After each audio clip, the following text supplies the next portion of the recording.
Good day and God bless. Welcome to And It Came to Pass. I am Dana.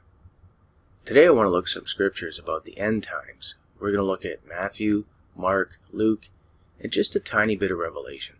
We're not going to delve too much into Revelation because a lot of people out there believe that it is not linear, regardless of how many times it says second, third, fourth, after this, after these things. But that's not what this video is about. And that's why I don't want to focus too much on Revelation, because that will become the focal point. And that's not what I want it to be about. I want us to be able to look at what's actually written, try and forget about everything we think we already know, and just focus on what's actually written. What is it telling us? And then look around. Look around. Do you see the things that Jesus told us to watch for? Now, back in 2021, I did a presentation on the D train where I laid out all the reasons why it was probably the mark. Now, I'll leave the link for this in the video description below if you want to go and check it out. Now, at that time, I didn't have a lot of knowledge about Revelation, and I was absolutely more of a truther, no doubt about it. But I pointed out something in Revelation 13 that gave my reason why I don't believe the COVID injection is the mark. And honestly, looking back, I don't think I was wrong about that. Maybe you do. That's fine. The purpose here for this presentation is not for me to come off arrogantly, which I know I do sometimes, and I apologize for that. It's not my intention. It's just a bad habit of mine that's really hard to break sometimes.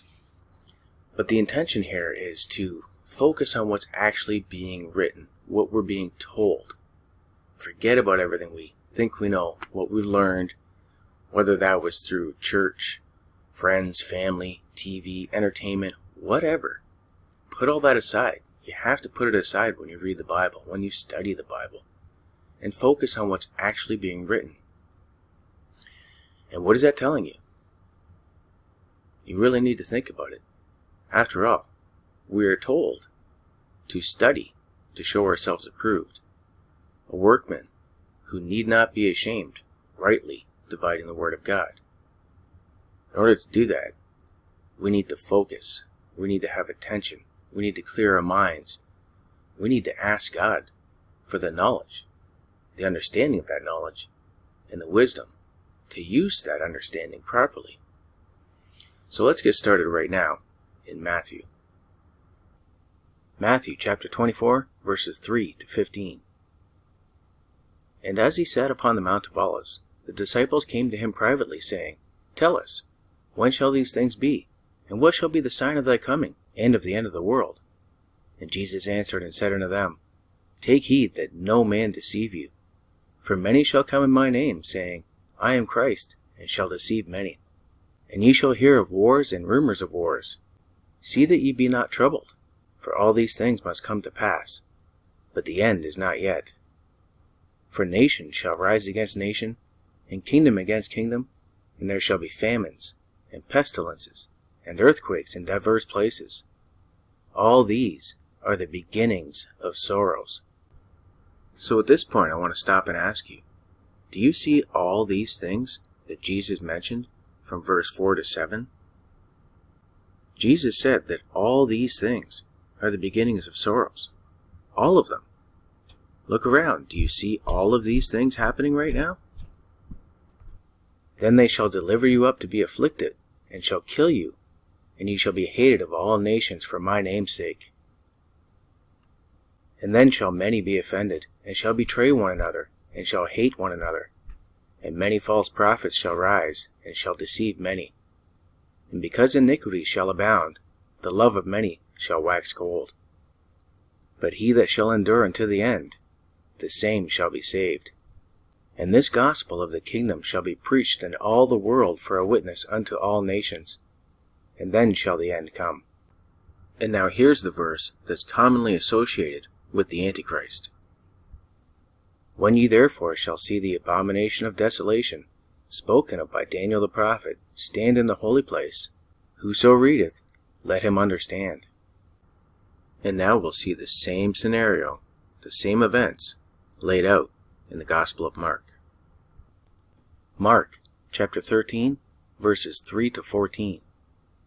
And as he sat upon the Mount of Olives over against the temple, Peter and James and John and Andrew asked him privately, "Tell us, when shall these things be? And what shall be the sign when all these things shall be fulfilled?" And Jesus answering them began to say, "Take heed lest any man deceive you. For many shall come in my name, saying, I am Christ, and shall deceive many. And when ye shall hear of wars and rumors of wars, be ye not troubled, for such things must needs be, but the end shall not be yet. For nation shall rise against nation, and kingdom against kingdom. And there shall be earthquakes in divers places, and there shall be famines and troubles. These are the beginnings of sorrows." So again we see Jesus stating that everything from verses 5 to 8 are the beginnings of sorrows. Look around you right now. Do you see all these things happening? These things are the beginnings. "But take heed to yourselves, for they shall deliver you up to councils, and in the synagogues ye shall be beaten, and ye shall be brought before rulers and kings for my sake, for a testimony against them. And the gospel must first be published among all nations. But when they shall lead you and deliver you up, take no thought beforehand what ye shall speak, neither do ye premeditate. But whatsoever shall be given you in that hour, that speak ye. For it is not ye that speak, but the Holy Ghost. Now the brother shall betray the brother to death, and the father the son, and children shall rise up against their parents, and shall cause them to be put to death. And ye shall be hated of all men for my name's sake. But he that shall endure until the end, the same shall be saved." So again, here we see after Jesus has listed all these things that have to happen, that must needs be, then we get the verse talking about the Antichrist who brings in the mark. "But when ye shall see the abomination of desolation, spoken of by Daniel the prophet, standing where it ought not, let them that readeth understand. Then let them that be in Judea flee to the mountains." Now whether you believe that Revelation is linear or not, we just looked at verses from two different Gospels that clearly show you certain things must happen in order to get to the next step. So with that in mind, let's have a quick look at just the seals, not the trumpets or the vials, just the seals, to see if there's an order of operations, and see if any of these things are happening right now. Revelation chapter 6. "And I saw when the Lamb opened one of the seals, and I heard, as it were the noise of thunder, one of the four beasts saying, Come and see. And I saw, and behold, a white horse, and he that sat on him had a bow, and a crown was given unto him, and he went forth conquering and to conquer. And when he had opened the second seal, I heard the second beast say, Come and see. And there went out another horse that was red, and power was given to him that sat thereon to take peace from the earth, and that they should kill one another, and there was given unto him a great sword." Okay, so the second seal has been opened. Look around you right now. Has peace been taken from the earth? "And when he had opened the third seal, I heard the third beast say, Come and see. And I beheld, and lo, a black horse, and he that sat on him had a pair of balances in his hand. And I heard a voice in the midst of the four beasts say, A measure of wheat for a penny, and 3 measures of barley for a penny, and see thou hurt not the oil and the wine." So now the third seal has been opened, which seems to indicate an order of operations, right? So look around you right now. Does it cost a day's wage for a measure of wheat yet? The prices of groceries are getting absolutely insane. But are we there yet? Or are we paying a day's wage for 3 measures of barley? "And when he had opened the fourth seal, I heard a voice from the fourth beast say, Come and see. And I looked, and behold, a pale horse. And his name that sat on him was Death, and hell followed him. And power was given unto them over a fourth part of the earth, to kill with sword, and with hunger, and with death, and with the beasts of the earth."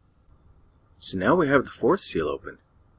And with that comes the power to kill a fourth part, or 25% of the earth, with hunger, with the sword, and with the beasts.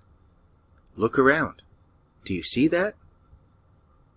And when he had opened the fifth seal, I saw under the altar the souls of them that were slain for the word of God, and for the testimony which they held. And they cried with a loud voice, saying, How long, O Lord, holy and true, dost thou not judge and avenge our blood on them that dwell on the earth?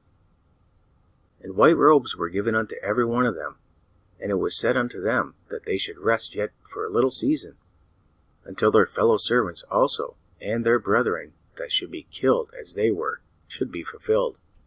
And I beheld when he had opened the sixth seal, and lo, there was a great earthquake, and the sun became black as sackcloth of hair, and the moon became as blood. And the stars of heaven fell unto the earth, even as a fig tree casteth her untimely figs when she is shaken of a mighty wind. And the heaven departed as a scroll when it was rolled together, and every mountain and island were moved out of their places. And the kings of the earth, and the great men, and the rich men, and the chief captains, and the mighty men, and every bondsman, and every free man hid themselves in dens and in the rocks of the mountains, and said to the mountains and the rocks, Fall on us, and hide us from the face of him that sitteth on the throne, and from the wrath of the Lamb. For the great day of his wrath is come, and who shall be able to stand? So we've now looked at quite a bit of detail on the events and the things that have to happen through 2 Gospels and chapter 6 of Revelation. Now honestly ask yourself, with everything we've just gone through, how much of that have you seen? We're supposed to see all of this, and the mark hasn't even been mentioned yet. Let's go and look at Luke. Luke chapter 21, verses 7 to 20. And they asked him, saying, Master, when shall these things be? And what sign will there be when these things shall come to pass? And he said, Take heed that ye not be deceived, for many shall come in my name, saying, I am Christ, and the time draweth near. Go ye not therefore after them. But when ye shall hear of wars and commotions, be not terrified, for these things must first come to pass, but the end is not by and by. Then said he unto them, Nation shall rise against nation, and kingdom against kingdom. And great earthquakes shall be in divers places, and famines, and pestilences, and fearful sights and great signs shall be from heaven. But before all these, they shall lay their hands on you, and persecute you, delivering you up to the synagogues, and into prisons, being brought before kings and rulers for my name's sake. And they shall turn to you for a testimony. Settle it therefore in your hearts, not to meditate before what ye shall answer. For I will give you a mouth and wisdom, which all your adversaries shall not be able to gainsay, nor resist. And ye shall be betrayed both by parents, and brethren, and kinsfolks, and friends, and some of you shall they cause to be put to death. Now let's have a really quick look at verse 16 there.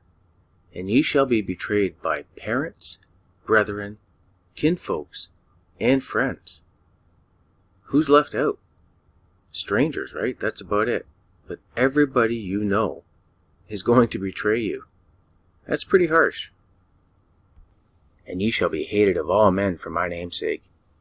But there shall not an hair of your head perish. In your patience possess ye your souls. And when ye shall see Jerusalem compassed with armies, then know that the desolation thereof is nigh. So we've now just gone through the 3 Gospels that are commonly associated with Jesus' coming and the rise of the Antichrist. And we've gone through the 6 seals. So let me ask you this. How many times were you told to watch for the mark? How many times did you hear about the mark? Now let's bring this back to Revelation 13, where it makes mention of the mark, and see what happens just beforehand. Revelation chapter 13, verses 11 to 18. And I beheld another beast coming up out of the earth, and he had 2 horns like a lamb, and he spake as a dragon. And he exerciseth all the power of the first beast before him, and causeth the earth and them which dwell therein to worship the first beast, whose deadly wound was healed.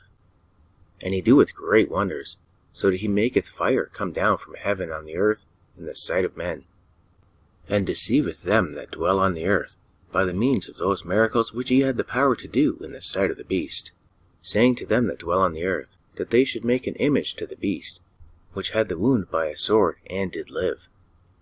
And he had power to give life unto the image of the beast, that the image of the beast should both speak, and cause that as many as would not worship the image of the beast should be killed. So just a quick question before we go to the next verse. If you're not going to worship the image of the beast, should you be worried about the next verse? Think about that. And he caused all, both small and great, rich and poor, free and bond, to receive a mark in their right hand or in their foreheads, and that no man might buy or sell, save he that had the mark, or the name of the beast, or the number of his name. Now this would be the point where a lot of people would say, well, the vaccine passport kind of limited what you could buy, where you could go. So it was the mark. It had to be the mark, right? But again, everything we just went over has to happen before we get to this point. So I have to ask, have all these things happened? Here is wisdom. Let him that hath understanding count the number of the beast, for it is the number of a man, and his number is 666. So we've just gone over the chapters in the three Gospels that cover Jesus' second coming, the end times, and the Antichrist that brings forward the mark of the beast. In those three chapters, Jesus told us very specific things that we should watch for and that have to happen. Did you see those? Are you seeing them now? How about Revelation chapter 6? 6 seals, very specific events. Are you seeing those right now? Look out your window. Do you see them? Revelation 13. We talked about what happens before the Antichrist is revealed and puts the mark out there. Has any of that happened? These are questions that we should be asking. In those chapters we covered, is Jesus telling you to focus on the Antichrist or the mark? Or is he telling you to focus on these things? All these things. Think about that. And ask yourself, how come most of your religious channels out there aren't covering all these things? They're just talking about the mark. Why is that? A little leaven leaveneth the whole lump. Our focus should be on Jesus, not on whether this jab is the mark or not. We shouldn't even focus on the mark as far as I can tell. Focus on what Jesus wants you to focus on. Focus on God. Until next time, have a great day, and God bless. Thou wilt keep him in perfect peace, whose mind is stayed on thee, because he trusteth in thee.